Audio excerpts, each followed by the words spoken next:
Sa tagal ko nang nag-aalaga ng crayfish, ngayon lang merong lumabas na kakaiba ang kulay. Kaya naman kukunin natin siya ngayon at ibubukod natin siya ng lagayan para mas makita pa natin kung magbabago pa talaga yung kanyang kulay hanggang sa kanyang paglaki. Kadalasan kasing nabibreed nating crayfish, kulay itim o kulay light brown. Kaya kakaiba tong kulay na to. Parang yung kulay niya, yung hipon na naluto na. Ang mga crayfish na ganito ang kulay na nakikita ko, yung tinatawag na orange dwarf crayfish o kaya yung mga clarky. Ayun talaga yung mga kulay orange. Pero itong kulay na to, medyo light lang siya sa pagka-orange niya. Kaya lang pinagtataka ko yung mga kapatid niya, kulay itim lang din. Kaya ito lang yung nag-iisa talagang lumabas na ganito ang kulay.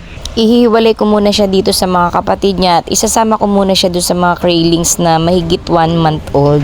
Dito mas secured siya kasi maliliit lang yung kasama niya. Hindi kagaya doon sa mga kapatid niya, meron na kasi doon malalaki na. Kaya baka mabuli siya lalo na kapag siya ay nag-molt, mapag-initan pa siya. Dito muna natin siya ilalagay hanggat wala pa tayong lagayan na mapaglalagyan sa kanya ng nakabukod para mas mapag-aralan natin at observe natin kung hindi magbabago yung kanyang kulay. Sana lang wag siyang ma-stress kasi ang dami niyang makukulit na kasama.